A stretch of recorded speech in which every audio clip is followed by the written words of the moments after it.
এই জলসিঁড়ি সেন্ট্রাল পার্কে আসার একটা মাত্র কারণ হইতে পারে এই যে এখানে এইভাবে করে বসে একটু রিল্যাক্স হইতে পারবেন। তবে এটা অনেক বেশি, 230 টাকায় এই এতটুকু রিল্যাক্স হইতে আসাটা ওয়ার্থ ইট বলে আমার মনে হয় না। আমার থাম্বনেইল আর ব্লগের শুরু দেখেই বুঝতে পারছেন আজ আমার ব্লগ জুড়ে থাকবে বহুল আলোচিত বাংলাদেশ আর্মি পরিচালিত জলসিঁড়ি সেন্ট্রাল পার্ক, যেখানে ঢোকা এক্সপেন্সিভ, খাওয়া এক্সপেন্সিভ ছিল, কার পার্কিংও, ভাগ্য ভালো না থাকলে বোটেও চড়তে পারবেন না। আর এই সকল নার উত্তর পেতে হলে না টেনে দেখে ফেলুন আমার আজকের ব্লগটি। হ্যালো, আসসালামু আলাইকুম, this is Tania from Tania's traveller. আসুন পৃথিবীর সৌন্দর্য দেখুন আমার চোখে।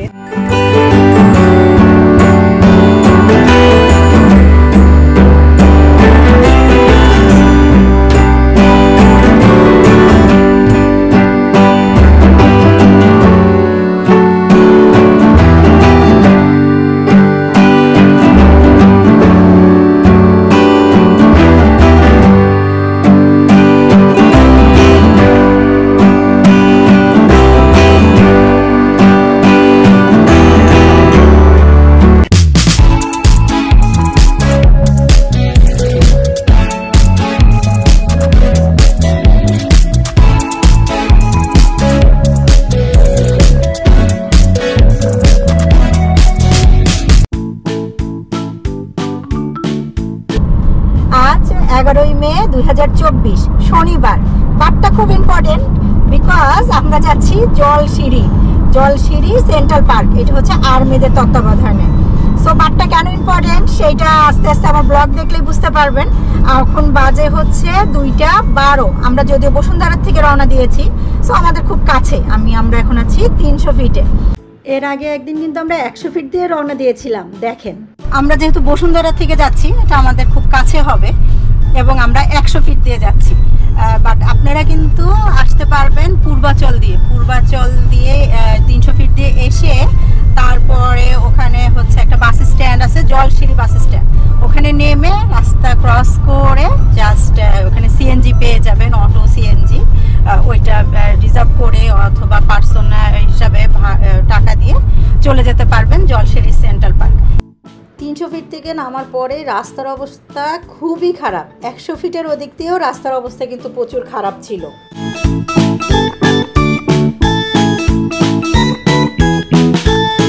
বাজে 2:36, চলে আসছি। এই যে গাড়ি পার্ক করলাম, বিশাল পার্কিং থেকে বেশ খানিকটা দূরে। চলেন যাই, পার্কে ঢুকি। পার্কিংয়ের স্লিপটা নিয়ে নিলাম, দেখলাম একবার, বাট অতটা খেয়াল করিনি। আমি মনে করলাম 50 টাকা পার্কিং, বাট যখন আমরা গাড়ির পার্কিংয়ের চার্জটা দিতে গেলাম পরে, তখন আমাদের 4 ঘন্টার জন্য আসলো 200 টাকা পার্কিং। অনেক এক্সপেন্সিভ। তবে চিন্তার কোনো কারণ নাই, টাকা শেষ হয়ে গেলে আছে এটিএম বুথ। এই যে এখানে আছে এটিএম, আর এইখানে আছে হচ্ছে পুরা সেন্ট্রাল এই যে জলসিঁড়ি প্রকল্পের একটা ইয়া, আর পার্কটা হচ্ছে ওই যে মাঝখানে। আসুন এবার পার্কের দিকে যাওয়া যাক।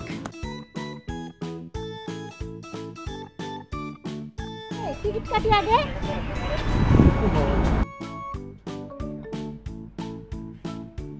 ও প্রবেশ মূল্য 230।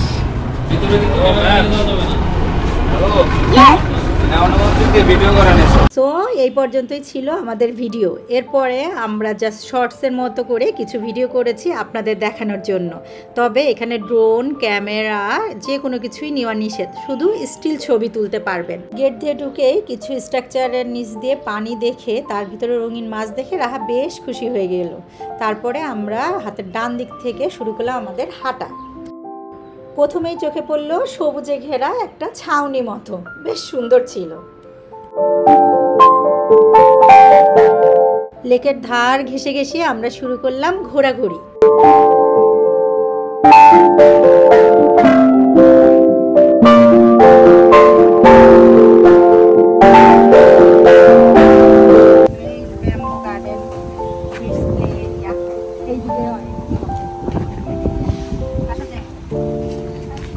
গোলকধাতা bamboo garden kids play area এই সাইডটাতেই।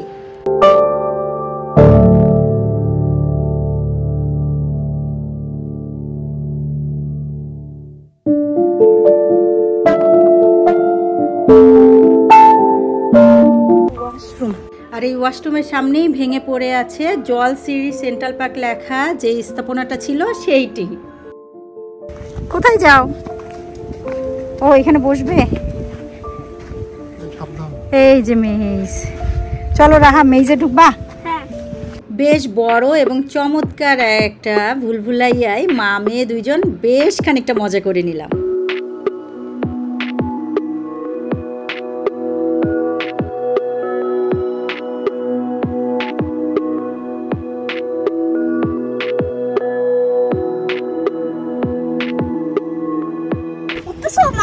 হ্যাঁ উঠতেছি তো।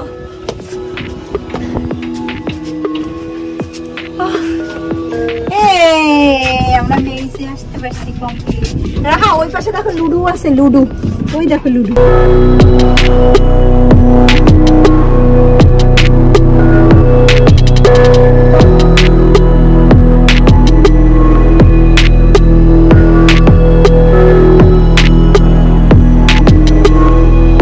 মেইজের সামনেই সিঙ্গাপুরের আদলে গার্ডেন বাই দ্য বে করে রাখা আছে।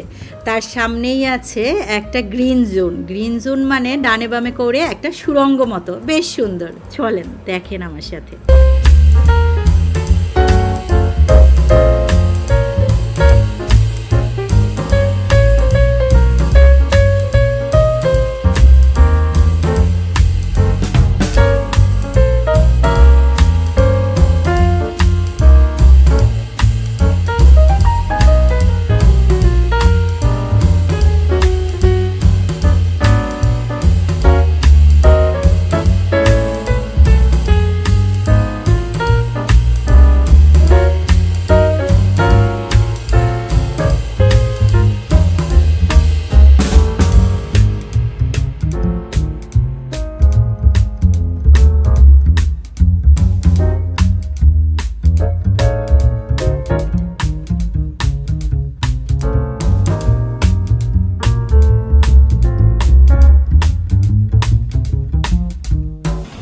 কিন্তু এখান দিয়ে ঢোকা যায় না, ঢোকা মনে হয় সামনে দিয়ে। চলো দেখি।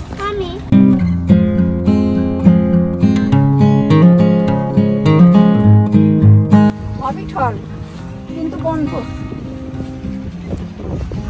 হবিট হলে ছোটখাটো একটা মিউজিয়াম মতো ছিল, যেটা বন্ধ।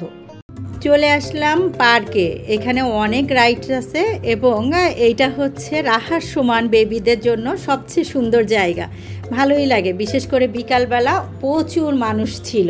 এই দেখেন, এখানে সাধারণের চেয়ে আর্মিদের ফ্যামিলি বেশি ছিল এবং সেই জন্য ওরা প্রেফারেন্সও বেশি বেশি পাচ্ছিল। এনিওয়েজ, তারপরও রাহা বেশ মজা করেছে এই পার্কটাতে।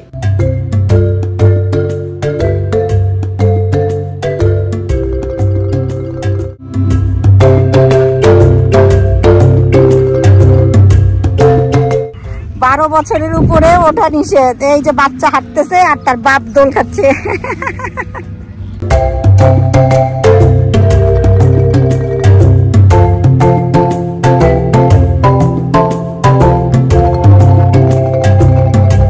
পার্কের সাইডেই আছে লেকের উপর দিয়ে একটা ব্রিজ, তারপরে কিছু বসার জায়গা।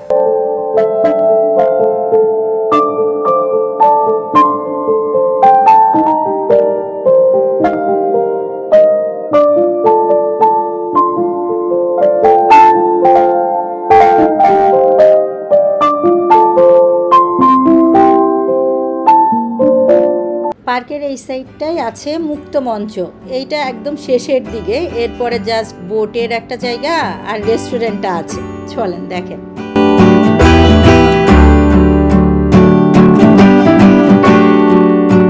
লেকের ধার দিয়ে এরকম বসার জায়গা কিন্তু করা আছে বেশ কিছু।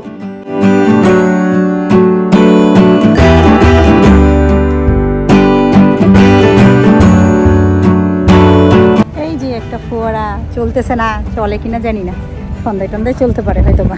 আমরা একদম সন্ধ্যা পর্যন্ত ছিলাম, তখনও কিন্তু ফোয়ারা চলে নাই।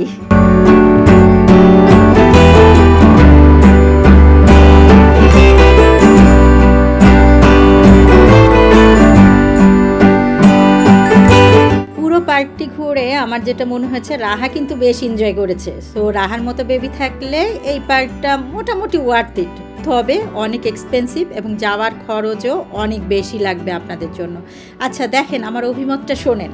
এই জলসিঁড়ি সেন্ট্রাল পার্কে আসার একটা মাত্র কারণ হতে পারে এই যে এখানে এইভাবে করে বসে একটু রিল্যাক্স হতে পারবেন। তবে ইয়েটা অনেক বেশি, 230 টাকায় এই এতটুকু রিল্যাক্স হইতে আসাটা ওয়ার্থ ইট বলে আমার মনে হয় না। কিন্তু এমনি বাতাস টাতাস লাগতেছে, আমরা এই যে বসে আছি, ভালোই লাগতেছে, খারাপ না, কিন্তু এক্সপেন্সিভ। সো এক্সপেন্স অনুযায়ী আমার মতে এখানে আসা ওয়ার্থ ইট না। এরপরে আপনারা বোঝেন কি করবেন। দূরে নীল শেডের ভিতরে আছে পুরুষ মহিলাদের ওয়াশরুম, আর আছে একটা বেশ সুন্দর ফাঁকা জায়গা। তার পাশেই আছে প্রবাহিকা নামে একটি গিফট শপ এবং তার বাম পাশে একটি juice corner.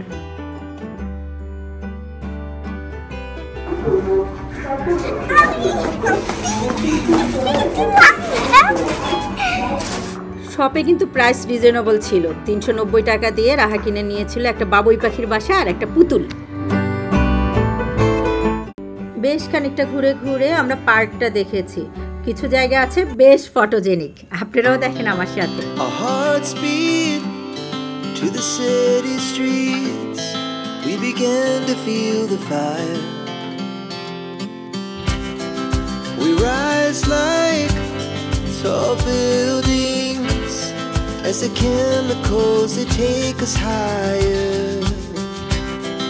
The night's young and it's just begun as she puts her hand in mine. We wanna chase the night, wanna dance to the light, pull the stars from the sky, just two hearts running wild. Never sleep, never stop, as we shout from the top.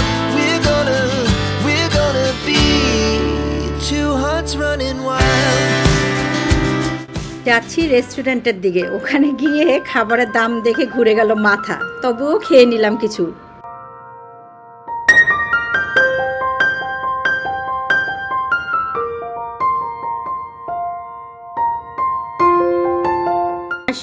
টাকা ছিল রাহার বার্গারের combo, আর আমাদের একটা chowmein আর একটা donut মিলে পড়ে গেল 654 টাকা। Is this yummy?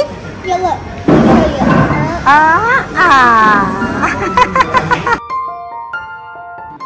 তবে যাই হোক, রেস্টুরেন্টের বারান্দা থেকে কিন্তু লেকের ভিউটা চমৎকার ছিল।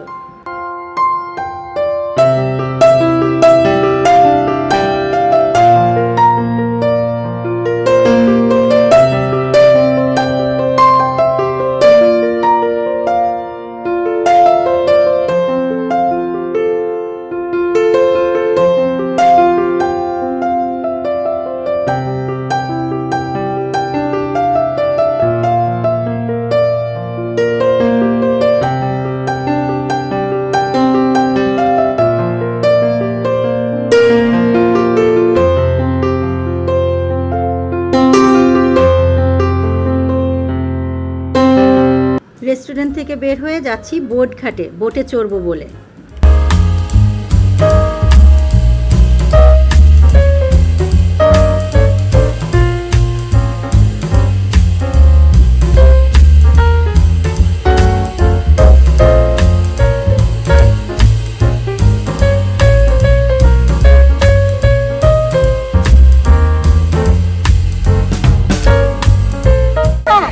আমরা শুধু প্যাডেলিংটাই নিতে পারবো, বুঝছো রাহা?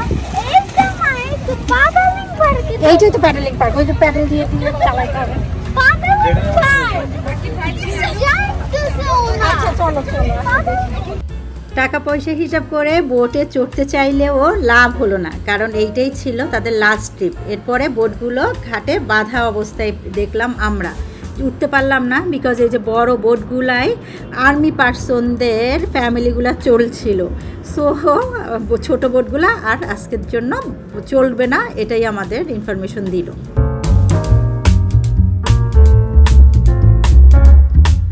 বোটে না চড়তে পেরে মন খারাপ করে আমরা রওনা দিলাম সামনের দিকে। সামনে আসতেই দেখলাম পার্কিং দেখা যাচ্ছে। সো এই পার্কটা এতটুকুই ছিল।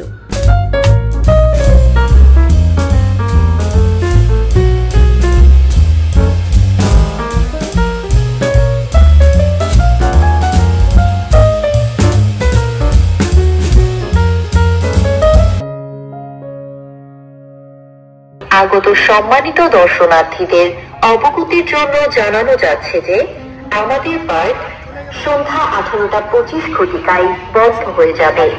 অনুগ্রহপূর্বক সকল দর্শনার্থীগণকে নির্দিষ্ট সময়ের মধ্যে পার্ক এলাকা ত্যাগ করার জন্য বিনীতভাবে অনুরোধ করা যাচ্ছে। ধন্যবাদ। 9টা থেকে 6:25 পর্যন্ত খোলা থাকে এই পার্কটি। রহস্যমান বেবিদের জন্য পার্কটি বেশ ভালো। শুক্রবার শুধু আর্মিদের জন্য খোলা, এছাড়া সপ্তাহে প্রত্যেকটা দিনই খোলা আছে সর্বসাধারণের জন্য। তবে এই যে আমি ফোন নাম্বার দিয়ে দিচ্ছি, এই ফোনে ফোন করে অবশ্যই জেনে নেবেন আর্মিদের কোনো প্রোগ্রাম আছে কিনা, কারণ এর আগেও আমরা একদিন ওখানে গিয়েছিলাম, ঢুকতে পারি নাই বিকজ আর্মিদের প্রোগ্রাম চলছিল। আর্মিদের প্রোগ্রাম চলতেছে, সাধারণের অ্যালাউ নাই। এমনি শুক্রবার আর কি আর্মিদের থাকে, আর এখন কোনো প্রোগ্রাম হইলে আবার সেদিন বন্ধ থাকে। একটু প্যারা জলসিঁড়িতে যাওয়ার। এনিওয়েজ দেখি এখন কোন দিকে যাওয়া যায়। জলসিঁড়ি তো গেটে এসে ফিরে যাচ্ছি, এখন দেখি কোথায় যাওয়া যায়। চলেন দেখি। সেদিন মন খারাপ করে চলে গিয়েছিলাম দেখে ইমার্জেন্সি কন্ট্যাক্ট নিয়ে এসেছিলাম, এবং আমি এইবার কল করেই গিয়েছি। আর একটা পাড়া হচ্ছে, যদি আপনাদের নিজস্ব গাড়ি না থাকে তাহলে লোকালে আসা। পূর্বাচল থেকে যে অটো নিয়ে আসবেন, আসা তো যায় 100 থেকে 150 টাকায়, তবে যাওয়ার অটোটা পাওয়া খুবই টাফ। সো এত কষ্ট, এত বাধা নিষেধ, এই সব পার হয়ে জলসিঁড়ি সেন্ট্রাল পার্কে আসাটা কি সবার জন্য ওয়ার্থ ইট হবে কি না, এটা একটা বড় কোশ্চেন। এনিওয়েজ চলেন আমার ব্লগটি শেষ করি।